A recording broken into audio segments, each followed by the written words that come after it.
We should start back. Will had thought the endless dark wilderness that the Sovereign called the Haunted Forest had no more terrors for him.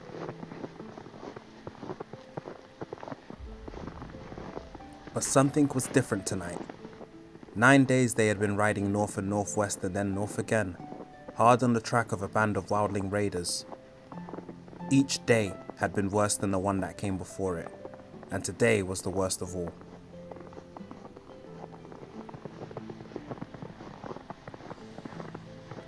I said we should start back. The wildlings are dead. What proof have we? Will saw them. That's proof enough. Will had been 4 years on the wall, and veteran of 100 rangings. Garrett had spent 40.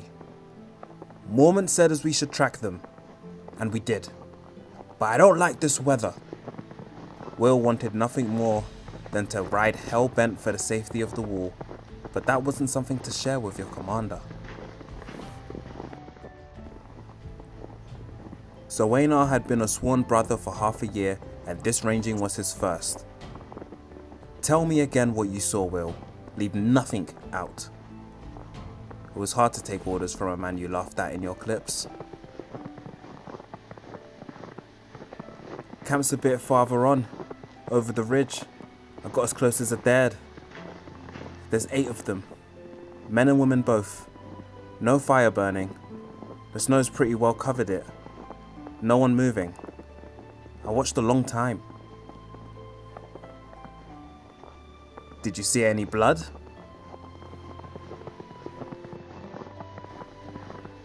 Well, no. But no living men ever lay so still. Garrett, stay here and guard the horses. Will, lead me there. I would see these dead men for myself. There was nothing to be done for it. The order had been given, and honor bound him to obey. The dead men seem to have moved camp, Will. I'm not going back to Castle Black, a failure on my first ranging. We will find these men. Up the tree, Will. Look for a fire.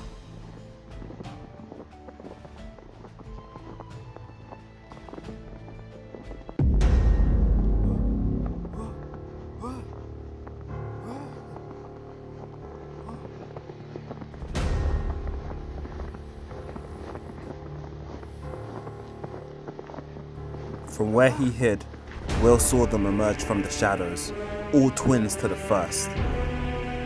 It was his duty to call out, to warn Sir Raymar Royce. It was death if he did. When the blades met, there was no sound of metal on metal, only a high sound of the edge of hearing, like an animal screaming in pain.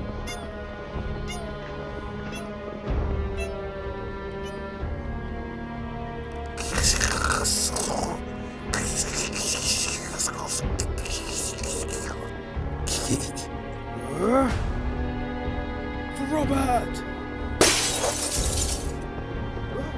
It was cold butchery. The plain blades sliced through ring mail as if it was silk.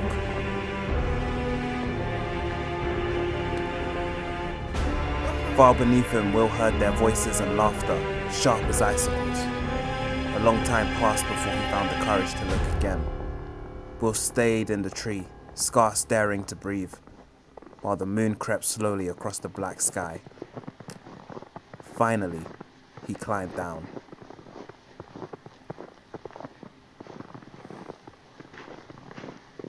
The blade would be his proof. Garrett would know what to make of it. Or that old bear Mormont, or Maester Aemon, but he had to get back to the horses. He had to hurry.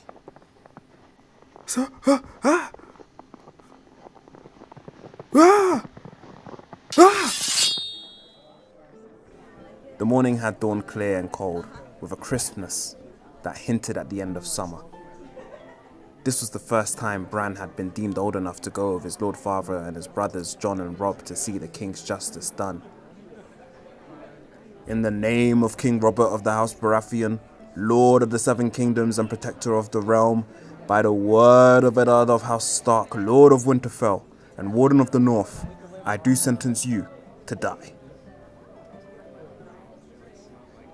Keep the pony well in hand. And don't look away. Father will know if you do.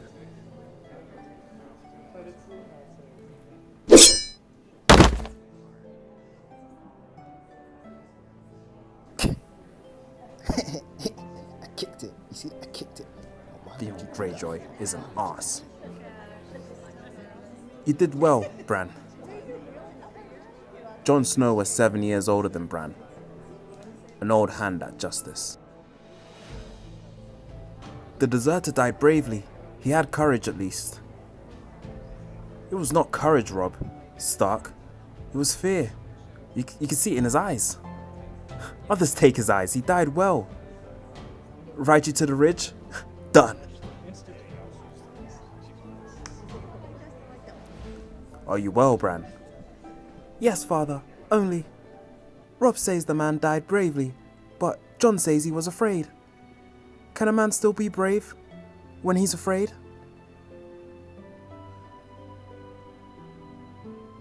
Aye, that's the only time a man can be brave. Do you understand why I did it? He was a wildling. They carry off women and sell them to the others. Old Nan's been telling you stories again. That man was no wildling. He was a deserter from the Night's Watch, and no more dangerous is any other man. But the question was not why the man had to die, but why I must do it. If you would take a man's life, you owe it to him to look him in the eyes and hear his final words. One day you will be Robb's bannerman, holding a keep for your brother and the king. When justice falls to you, you must take no pleasure in it, but neither must you look away. Father! Bran! Come quickly! See what Robb's found! Trouble, my lord? Beyond a doubt. What in the seven hells is it? A direwolf? There's not been a direwolf sighted south of the wall in 200 years. I see one now. Go on, you can touch him. There are 5 of them. Direwolves loose in the realm after so many years? I like it not. Do we know what killed her? There's something in the throat there, just under her jaw.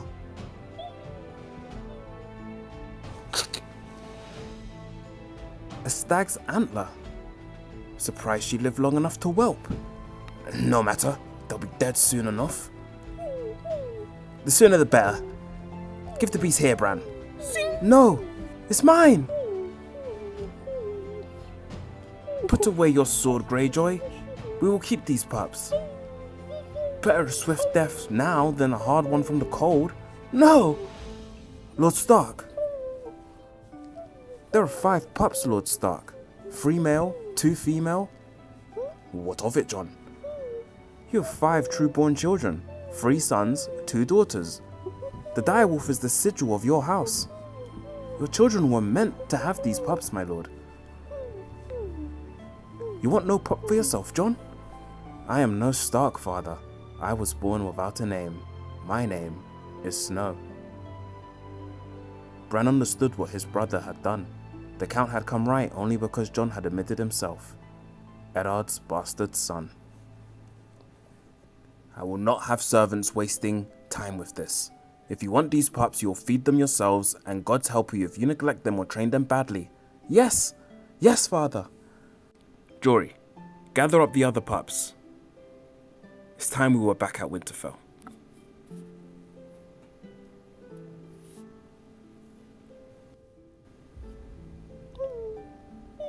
What is it, Jon?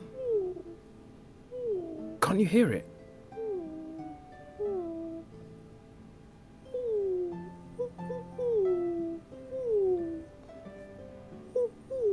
He must have crawled away from the others.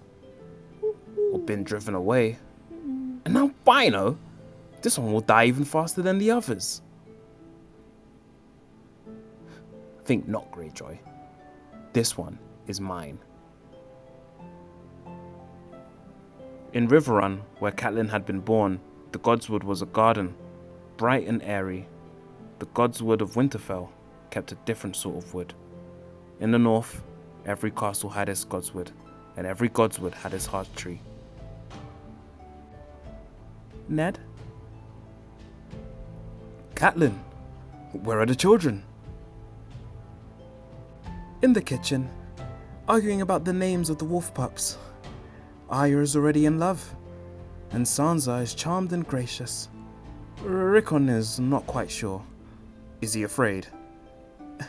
A little. He must learn to face his fears. He'll not be young forever. And winter is coming. The words gave her a chill, as they always did. Every noble house had its words, boasting of honor, glory, loyalty, faith, and courage. All but the Starks. Their words were, winter is coming. But I know how little you like this place. What is it, my lady? There was grievous news today, my love. Jon Arryn is dead. In his youth, Ned had fostered with the then childless Lord Arryn, who had become a second father to him.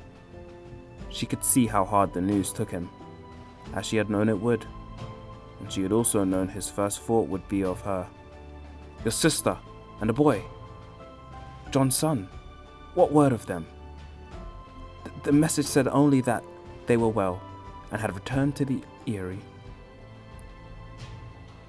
Go to her. Take the children. That boy of hers needs other children about, and Lysa should not be alone in her grief. Would that I could. But the letter had other tidings. The king is riding to Winterfell to seek you out. Robert is coming here? I knew that would please you. We should send word to your brother on the wall. Yes, of course. Ben will want to be here. Cersei and the children will travel with them, the Queen's brothers as well.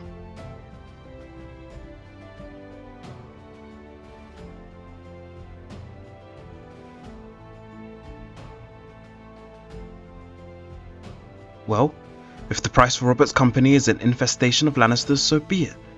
There must be a feast. Of course, with singers.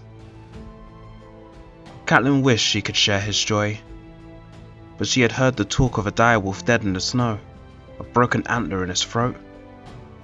Dread coiled in her heart like a snake, but she forced herself to smile at this man she loved.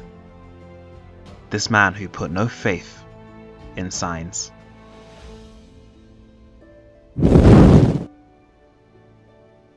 This is beauty! Caress it! Touch it! The cloth was so smooth it seemed like it ran through her fingers like water. She could not remember wearing anything so soft. It frightened her. Is it really mine? A gift from Magister Illyrio. The colour will bring out your eyes. Tonight, you will look like a princess. A princess? She had forgotten what that was like. Or perhaps, she had never known. Why does he give us so much? Illyrio is no fool. The Magister knows that I will not forget my friends when I come into my throne. Magister Illyrio was a dealer in spices, gemstones, dragonbone, and other less savoury things. It was said that he'd never had a friend he wouldn't cheerfully sell for the right price. But she knew better than to question her brother when he wove his webs of dream. The slaves will come to bathe you, to wash off the stink of the stables. Khal Drogo is looking for a different kind of mount tonight.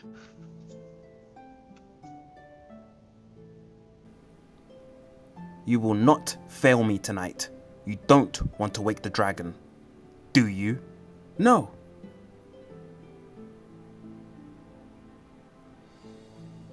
When they write the histories of my reign, sweet sister, they will say that it began tonight. Somewhere across the narrow sea lay a land of green hills and flowered plains and great rushing rivers. The Dothraki called it Raishandali, the land of the Andals. The free cities talked of Westeros and the Sunset Kingdoms. Our land, her brother called it. Ours by right, taken from us by treachery, Viserys said. But you do not steal from the dragon. The dragon remembers. Viserys had been a boy when they fled King's Landing to escape the advancing armies of the usurper. but Daenerys had been only a quickening in their mother's womb. Yet sometimes Dany would picture the way it had been. So often had her brother told her the stories. And perhaps the dragon did remember, but Dany did not.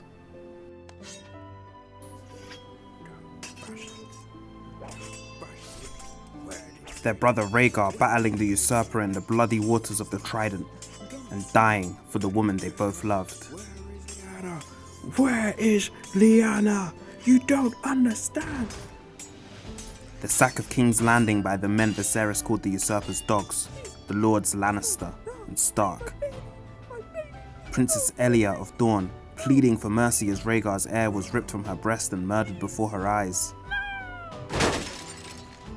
The polished skulls of the last dragon staring down sightlessly from the walls of the throne room while the Kingslayer opened her father's throat with a golden sword. Burn them all! No! Oh, no!